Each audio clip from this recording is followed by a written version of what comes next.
আপনাকে কিভাবে ধন্যবাদ দেব। এখানে সব টাকাটা নেই, কিছুটা টাকা খরচ করে ফেলেছি, আর বাকি টাকা আমি প্রতি মাসে মাইনে থেকে আপনাকে একটু একটু করে দিয়ে দেবো।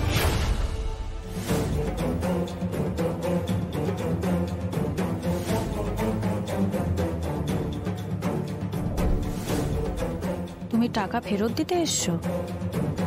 হ্যাঁ ম্যাম, আমি মধ্যবিত্ত ফ্যামিলির মেয়ে, একদম দেওয়ালে পিঠ না ঠেকে গেলে আমরা ধার করি না ম্যাম। দেওয়ালে পিঠ থেকে গেলে তো বিশাল ভাবে বিয়ে করতে হয়, তাই না? না ম্যাম, আপনি এই টাকাটা দিয়ে শুধু আমার উপকার করেননি, আমার বাবারও মান সম্মান বাঁচিয়েছে। আমার বাবার কাছে এই মান সম্মানটুকুই সব। হবেই তো, শাড়ির দোকানের দোকানদার, বিশাল মান সম্মান তো হওয়াই উচিত। ম্যাম, আপনি আমার অনেক উপকার করেছেন। আসলে আমার বাবা ছোট থেকে আমার জন্য সবকিছু করেছে। নিজের দোকানটুকু বন্ধক দিয়ে সেই দোকানে কর্মচারী হয়ে কাজ করেছে। আমার বিয়ের জন্য হয়তো এইবার নিজের মাথার ছাদটুকু বিলিয়ে দিত, নিজেরা পথে বসতো, কিন্তু আমাকে কেউ কিছু বসতে দিত না। আমাদের মতন ফ্যামিলির মানুষজনদের হাত পেতে টাকা চাওয়ার মধ্যে যে কতটা দৈন্য আর গ্লানি থাকে,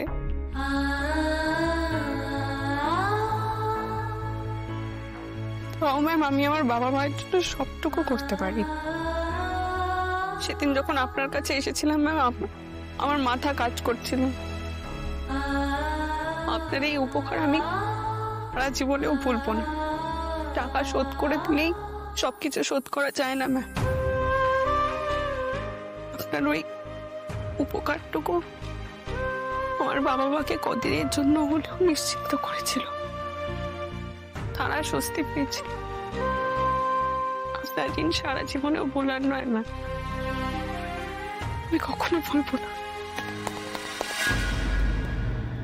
খুব ভালো প্রিপেয়ার ছিলে। কি ম্যাম? স্পিচটা খুব ভালো, মানে এত সুন্দর গুছিয়ে গুছিয়ে গুছিয়ে গুছিয়ে বললে আমি নিজে ইমোশনাল হয়ে গেলাম। আমার চোখে জল চলে আসছিল। আর এই টাকার আমার প্রয়োজন নেই ম্যাম, তাই যত তাড়াতাড়ি সম্ভব টাকাটা ফেরত দিয়ে দিলাম। তোমাকে একটু শিক্ষা দেওয়ার দরকার আছে, আর আজ যে শিক্ষাটা পাবে সেটা হোল লাইফ ভুলবে না।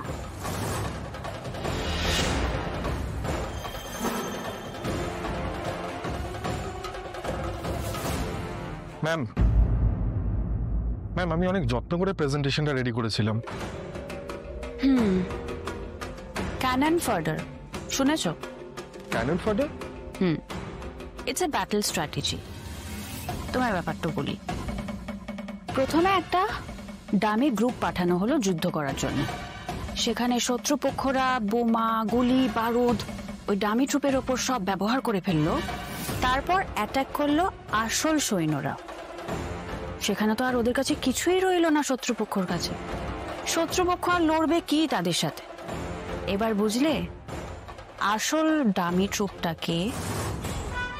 অপেক্ষা করতে করতে 2-3 কাপ কফি খাওয়া হয়ে গেছে। মীরা ম্যাডাম, আমাদের তো অন্য কোনো কাজ আছে, প্লিজ এবার মিটিংটা তাড়াতাড়ি শুরু করুন। Sure. So let me introduce her. She is Aparna Bosu, our new joinee. Hello. And she is very talented. Arya sir কিন্তু ওকে নিজে ইন্টারভিউ নিয়ে এখানে জব দিয়েছেন, সো বুঝতেই পারছেন কতটা ইন্টেলিজেন্ট এবং ট্যালেন্টেড। সো আজকের প্রেজেন্টেশন আমাদের কোম্পানির হয়ে ওই দেখাবে। So Aparna, are you ready? দেখো, তোমার ইন্ট্রোডাকশন কিন্তু আমি ওনাদের দিয়ে দিলাম, এবার তুমি প্রেজেন্টেশনটা নিয়ে বলো।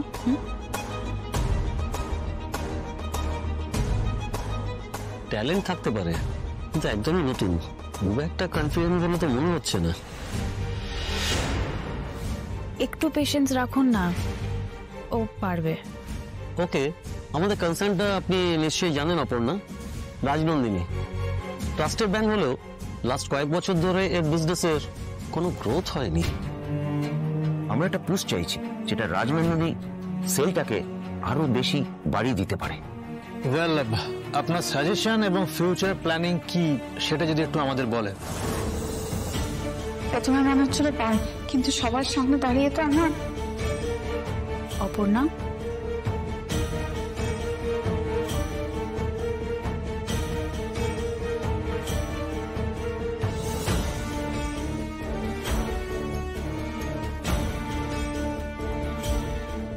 চুপ করে দাঁড়িয়ে আছো কেন অপর্ণা? সবাই তো ওয়েট করছে, সবার সময়ের দাম আছে, এরম হাঁ করে দাঁড়িয়ে থেকো না। কিন্তু ম্যাম, আমি তো এসব কিছুই জানি না। আপনি তো আমাকে এগুলো বলেননি। বিনা ম্যাডাম, আপনি প্রেজেন্টেশনটা দিন না। 1 মিনিট প্লিজ। অপর্ণা, আমার ফেস লস হচ্ছে, কিন্তু তার সাথে কোম্পানিরও। তোমায় আগেই জিজ্ঞেস করেছিলাম পারবে কিনা। কিন্তু ম্যাম, এখনো তুমি কিন্তু কিন্তু কেন করছো অপর্ণা? সবকিছু লাকের জোরে হয় না। তুমি চাকরিটা লাকের জোরেই পেয়েছ, ভেবো না সবকিছু হয়। Do it now or leave. প্রেজেন্টেশনটা দেখাও, আদারওয়াইজ এই কোম্পানি থেকে বেরিয়ে যাও এক্ষুনি। ছেড়ে দিন না ম্যাডাম, আমরা পরে আর্য স্যারের সঙ্গে কথা বলে নেবো। হ্যাঁ, এখানে এভাবে টাইম ওয়েস্ট করার কোনো মানে হয় না। প্লিজ প্লিজ প্লিজ আপনারা একটু বসুন, প্লিজ রিকোয়েস্ট করছি। আমি দেখছি পুরো ব্যাপারটা।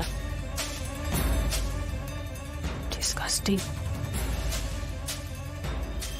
দর্জির দোকানে গিয়ে কি করবি তুই?